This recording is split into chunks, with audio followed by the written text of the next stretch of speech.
Hi all, good morning. இன்றைக்கி தீபாவளி பலகாரத்துக்கு நான் வந்து பாதுஷா செய்ய போகிறேன். அது எப்படின்னு உங்களோட ஷேர் பண்ணிக்கிறேன்.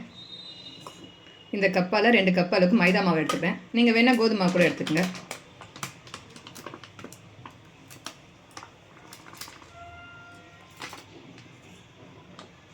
ரெண்டு கப் அளவுக்கு எடுத்துக்க மாவு.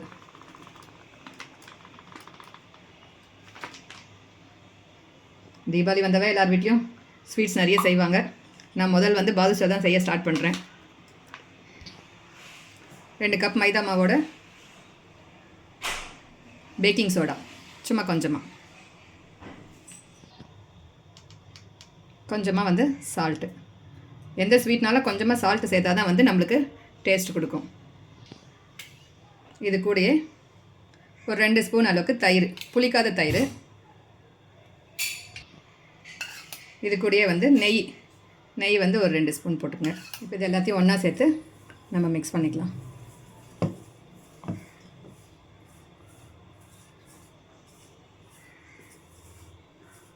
தயிர் மட்டும் புளிக்காத தயிராக போடுங்க. ஃப்ரெஷ் தயிராக இருந்தால் நல்லாயிருக்கும். எல்லாம் இந்த மாவோடு சேர்ந்து ஒன்றா கலந்து விட்டுருங்க.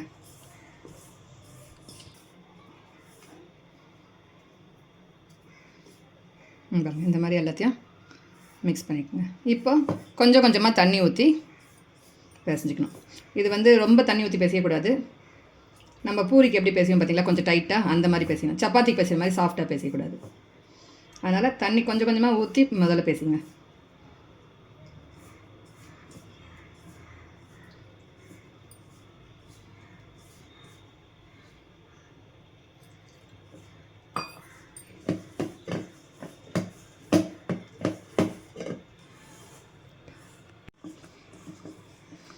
இந்த மாதிரி கொஞ்சம் டைட்டாகவே பிசைஞ்சுக்கோங்க மாவு.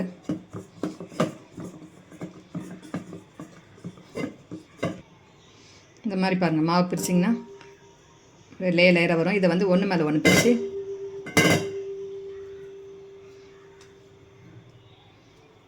வச்சிங்கன்னா அப்போ நமக்கு பாதுஷாப்பில் வந்து லேயராக வரும்.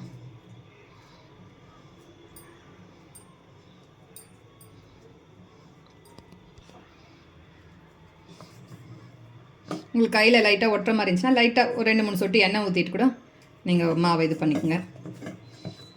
நம்ம நெய் போட்டிருக்கோம், அதனால் ஒட்டாது. நீங்கள் மாவை இந்த மாதிரி பார்ட்டிஷன் பண்ணி நீங்கள் இந்த மாதிரி பண்ணிங்கன்னா தான் நம்மளுக்கு பாதுஷாக்குள்ள வந்து லேயர் வந்து நல்லா வரும்.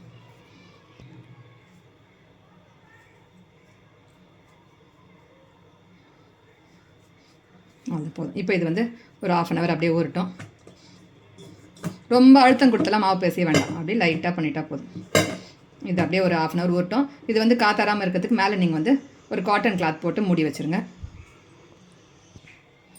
ஒரு காட்டன் கிளாத் போட்டு மேலே மாவு வாழாமல் இருக்கிறதுக்கு நீங்கள் வந்து மூடி வச்சுருங்க. இது ஒரு 1/2 hour அப்படியே ரெஸ்ட்டில் இருக்கட்டும். நம்ம அதுக்குள்ளே வந்து சக்கரை பாகு காசிக்கலாம். சக்கரை பாகு வந்து நம்ம இதில் வந்து 2 டம்ளர் மைதா மாவு எடுத்தோம் இல்லைங்களா, இது நம்மளுக்கு 1.5 டம்ளர், 1.25 இல்லை 1 இல்லைன்னா 1.25 அளவுக்கு வந்து சக்கரை எடுத்துக்கோங்க.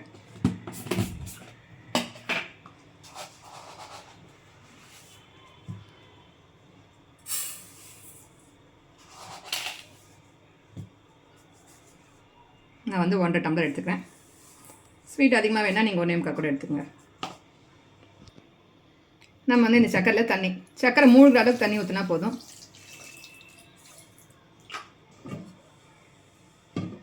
இப்போ வந்து இதை அடுப்பில் கொதிக்க வச்சிடலாம்.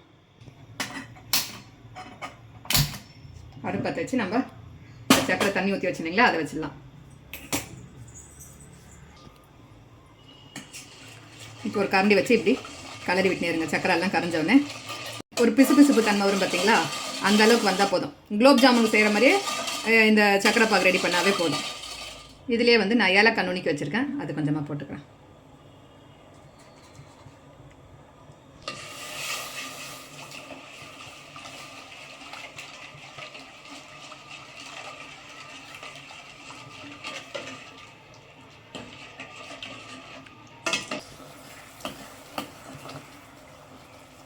சக்கரெலாம் கரைஞ்சி நல்லா கொதிக்குது. ஒரு 5 நிமிஷம் கொதிச்சினாவே அந்த பிசுப்பு தன்மை வந்துடும். இந்த மாதிரி தொட்டு பார்த்திங்கன்னா பிசுப்பு வரும். இப்போ வரல, இன்னும் வரல. போல இப்போ நம்ம வந்து தொட்டு பார்க்கலாம். கொஞ்சமாக பார்த்து தொடுங்க. இந்த பாருங்க கொஞ்சம் பிசு பிசு தன்மை வந்துச்சு பார்த்தீங்களா. இப்போ வந்து நம்ம அடுப்பு ஆஃப் பண்ணிடலாம். அடுப்பு ஆஃப் பண்ணோடனே லெமன் பாதி லெமன் எடுத்துருக்கேன். அந்த லெமனை கொஞ்சமாக இதில் பிழிஞ்சு விட்டுடலாம்.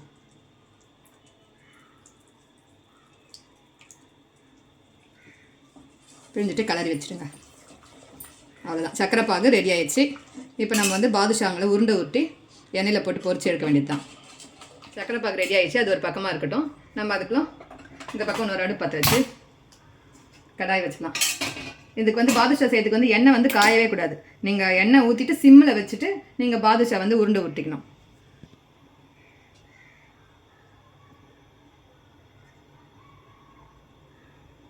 கொஞ்சம் எண்ணெய் அதிகமாகவே ஊற்றிங்கன்னா நீங்கள் நிறைய பாதுஷா போட்டு எடுக்கிறதுக்கு கரெக்டாக இருக்கும். அது ஃப்ளோட் ஆகணும் இல்லைங்களா மேலே வந்து. அதனால் கொஞ்சம் அகலமான கடாயாக வச்சு கொஞ்சம் எண்ணெய் அதிகமாகவே ஊற்றிக்குங்க. எண்ணெய் ஊற்றியாச்சு. அடுப்பு மட்டும் பாருங்கள் சிம்மில் வச்சுருங்க. அடுப்பு சிம்மில் இருக்கட்டும். அதுக்கெலாம் நம்ம பாதுஷாங்களை உருண்டை ஊற்றிக்கலாம். இதை வாங்க, இந்த மாதிரி உருண்டை ஊற்றிட்டு ஒரு லைட்டாக ப்ரெஷர் கொடுத்துட்டு அவ்வளோதான். இந்த ஓரங்கள்லாம் இப்படி தான் இருக்கணும். அப்போ தான் வந்து அந்த நம்ம சக்கரை பாகு வந்து உள்ளே இறங்கும். இந்த மாதிரி செஞ்சு டக் டக்குன்னு எடுத்து வச்சலாம். ரவுண்ட் பண்ணிவிட்டு லைட்டாக ஒரு ப்ரெஷர் கொடுத்துட்டு கட்டை வெள்ளோ இல்லை ஆள்காட்டி வெள்ளோ வச்சு இப்படி பண்ணி விட்டுருங்க. இப்படி இப்படி இப்படி இந்த ரைட் சைடில் கிளாக் வைஸில் பண்ணி விட்ருங்க சர்க்கிளை. நான் இன்றைக்கி மினி பாதுஷா தான் போட்டுட்ருக்கேன்.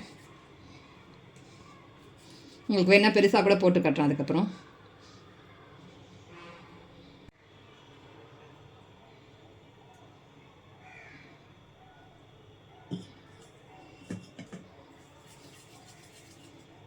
லைட்டாக ரொம்ப ஃபோர்ஸ் பண்ணி பண்ண வேண்டாம் மாவை. லைட்டாக ஒரு ப்ரெஷரு.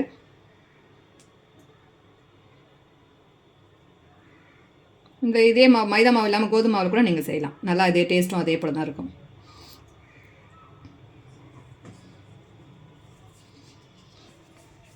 உங்களுக்கு பெரிய பாதுஷாவை வேணால் கொஞ்சம் மாவு உருண்டை வந்து கொஞ்சம் பெரிய சைஸாக எடுத்துக்கிட்டு அதே போல் லைட்டாக ஒரு ப்ரெஷர் கொடுத்துக்கிட்டு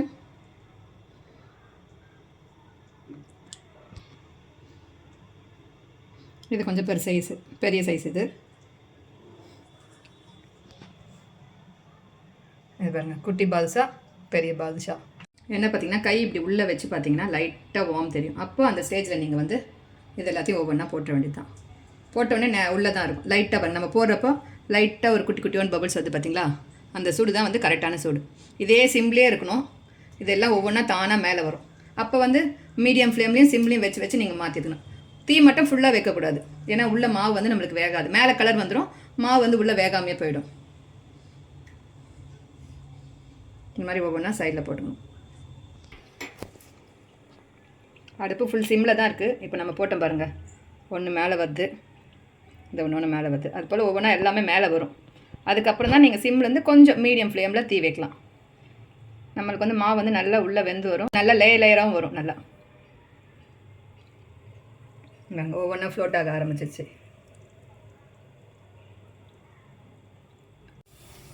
நம்ம போட்ட எல்லா பாதுஷாவும் பாருங்கள் மேலே ஃப்ளோட் ஆகி மேலே வந்துடுச்சு. இப்போ லைட்டாக வந்து தீயை வந்து கொஞ்சமாக ஏற்றிங்க. சிம்முக்கும் மீடியமுக்கும் மாற்றி மாற்றி வச்சு நீங்கள் ஒவ்வொன்றா திருப்பி போட்டு எடுத்துக்கங்க. இப்போ மெல்லமாக ஒவ்வொன்றா திருப்பி போடுங்க. இந்த பாதுஷாவில் வந்து இந்த பார்த்திங்களா வீரில் வில்லாக இருக்குது பார்த்தீங்களா, அதுதான் ரொம்ப முக்கியம். ஏன்னா அப்போ தான் அது வந்து சக்கரை பாக்குள்ளே நல்லா உள்ள பாகு வந்து அப்சர்வ் ஆகும், உள்ள ஜூஸியாக இருக்கும். இப்போ நம்ம மெல்லமாக ஒவ்வொன்றா திருப்பி போடலாம்.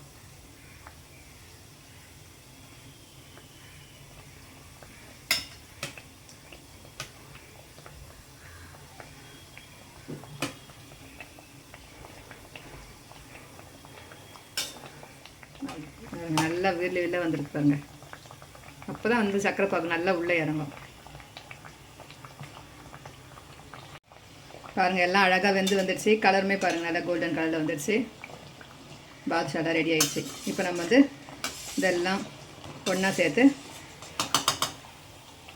எடுத்து பக்கத்தில் சக்கரை பாகு இருக்கு இல்லைங்களா, இதில் நம்ம போட்டுடலாம்.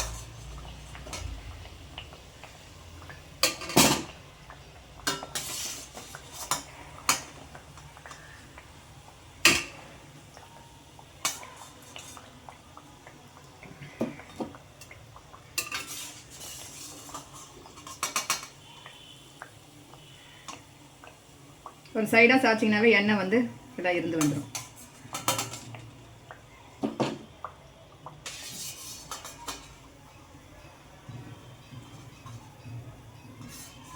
அடுப்பு வந்து சிம்லேயே தான் இருக்குது. இப்போ வந்து அடுத்த பேட்ச் ரெடியாக எடுத்து வச்சுருக்கோம். அதை வந்து நம்ம இப்போ இதில் போட்டுடலாம். அதே போல் ஒன்று ஒன்றா பக்கமாக விடுங்க. சிம்லேயே இருக்கட்டும் அடுப்பு. இது ஃபுல்லுமே நான் குட்டி குட்டியோன்னு போட்டிருக்கேன். இது கடையில் பட்டன் பாதுஷான்னு கூட சொல்கிறாங்க. இந்த மாதிரி குட்டி குட்டியோண்டு மினி பாதுஷா, பட்டன் பாதுஷான்னு.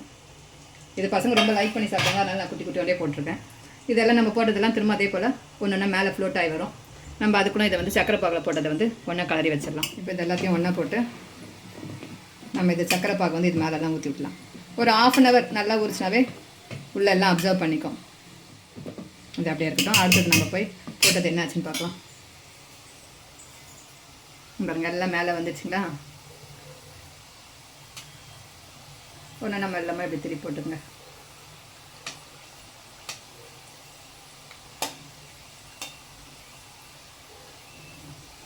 சிம்லேயே வேகட்டும்.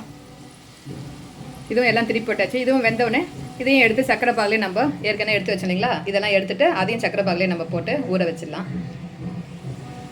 இப்போ இது வேகட்டும். இந்த பாதுஷாலாம் ஒரு 1/2 hour ஊறினாவே போதும். ரொம்ப நேரம் ஊற வேணும்னு அவசியம் இல்லை. அதுக்குள்ளே வந்து நம்ம சுட சுட எடுத்துகிட்டு இதில் போட்டுருக்கோங்க சக்கரை பாகில். இது வந்து சக்கரை பாகு வந்து அப்சர்வ் பண்ணிக்கும். ஒரு 1/2 hour ஊறிச்சினாவே போதும். நல்லா ஜூஸியான பாதுஷா நம்மளுக்கு ரெடி ஆகிடும். நல்லா கடையில் வாங்கின மாதிரியே டேஸ்ட்டாக இருக்கும். ஒரு 1/2 hour கழிச்சு வந்து நம்ம பார்க்கலாம். 1/2 hour ஆயிடுச்சு. நம்மளோட பாதுஷா வந்து ரெடி ஆயிடுச்சு. இது மேலே நீங்கள் பாதாம், பிஸ்தா ஏதாவது உங்கள் வீட்டில் இருக்கிறத போட்டுக்குங்க. நான் வந்து வீட்டில் பாதாம் இருந்துச்சு. அதனால் பாதாம் வந்து கொஞ்சம் அப்படியே துருவின மாதிரி போட்டுட்ருக்கேன். ஜூஸியான பாதுஷா வந்து ரெடி ஆயிடுச்சு. கடையில் விற்கிற மாதிரியே. வாங்க உள்ளே எப்படி இருக்குன்னு உங்களுக்கு காட்டுறேன்.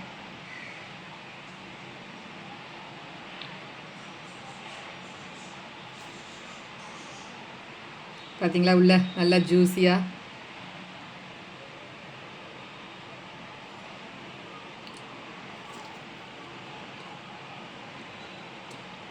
நல்லா இருக்குங்க.